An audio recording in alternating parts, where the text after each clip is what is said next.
society must die because it turns in on itself and becomes cannibalistic. Those apartments have been ranging $500 a month rented up, and by SSI a little more than $400 a month. So the homestead is renovate the building and own the building as a co-op. And that's the only way to solve the problem of having homes that are homeless. I think it's a shame for what they're doing to the neighborhood. And now it seems like these yuppies are moving in and they're paying $1,000 for studios, and they have like 4 people in a room, and they don't seem to care how the neighborhood is. When people start to act like they own you, maybe they do. Well, it's been a lot harder to do performances without a space. The area always seems to become sort of very chic to live in, so a lot of other people move to those places, like what happened in Soho, and the rents go up, and those people have to move. What's happening to us is that what's happening to everyone else in this community, and that is we're being forced out, we're being forced to pay rents that we can't afford. Other kinds of businesses are coming into the community that are non-essential businesses that have closed many stores on this avenue and are closing stores on the side streets, stores that have been there for 50 years and 60 years. And they're destroying the basic needs and the basic structures and the basic historic structures of those communities. And to me, it's really upsetting, because I think one of the things that makes New York great is its diversity. And this neighborhood, of all neighborhoods, anywhere in the United States, it should be declared a historical district, period. I don't mean a landmark just where you can't touch a building, but a historic district, because this is the district where everybody came in the beginning, when they were first immigrants. It stands for a lot of things to a lot of people, and it still has that diversity, it still has that color, and it's being destroyed by gentrification. I don't live in Soho, I don't live in NoHo, I live in Uh-Oh. You understand? What's Uh-Oh? Uh-Oh is Lower East Side, where when you get out of the cab, you go, uh-oh, the hot block, right? But nobody would live there 5 years ago. Now the rent's $1,000 a month.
Struggle very hard to survive and have a nice family, 8 children, and I educate them. My daughter is a teacher, and Harlem, and the other girls got different skills, and my children. But it was very tough, to raise a family of 8 children here. But I use my sense of humor and my mind, because it's very important. I think the destruction of the families here is in the beginning of 10 years ago. They start bringing drugs to the community, and the prices of the food were going up. I remember when the Jewish people were here living in this community, in Avenue C. We buy everything cheap for our children, and it's a lot of difference from that time to this new time, because what they are trying is chasing the poor families out from the community. They are bringing a lot of new people to the community, and before the people used to fight, but now they are so discouraged.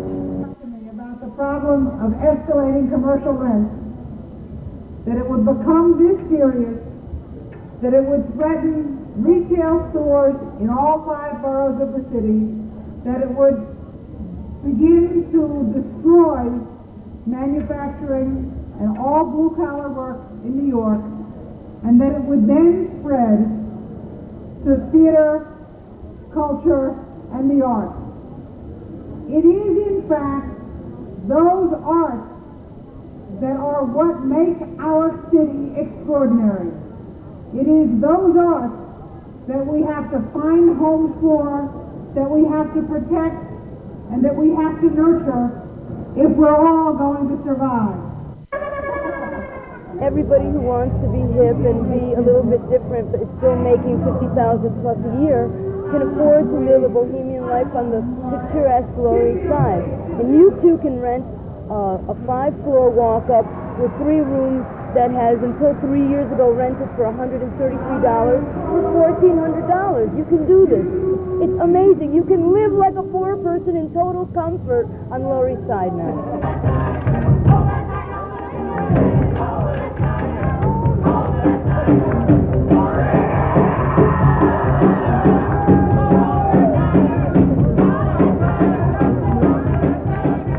I feel New York could, in the worst scenario, become just another dull town with shiny buildings and nothing happening.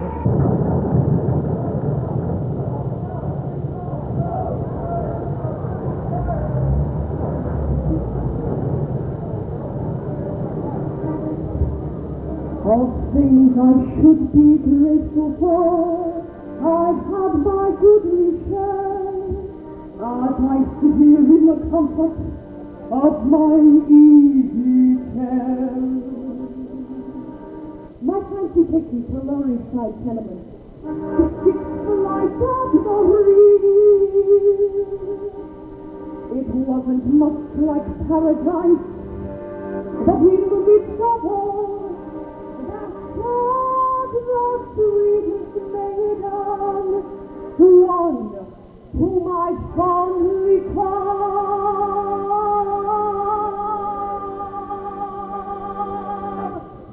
my Yiddish mama.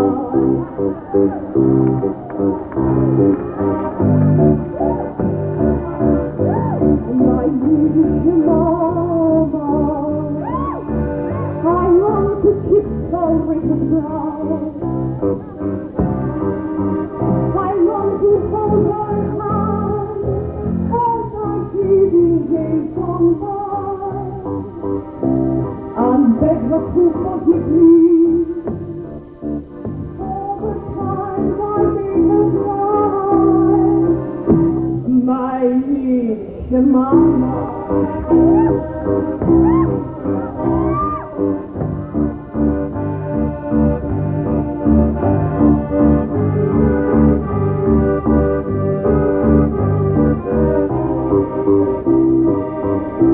How few were her pleasures. She never cared for fashion style. Her shoes and her pleasures were in her baby smile. Yes, I know that I owe what I am today to that dear little lady with hair so gray. My dear little Yiddish mama.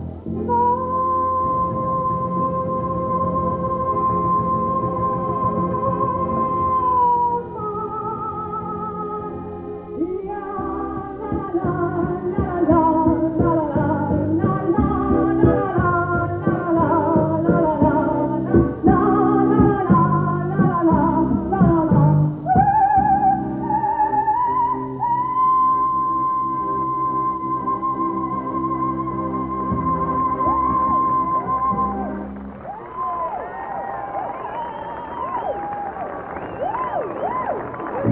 younger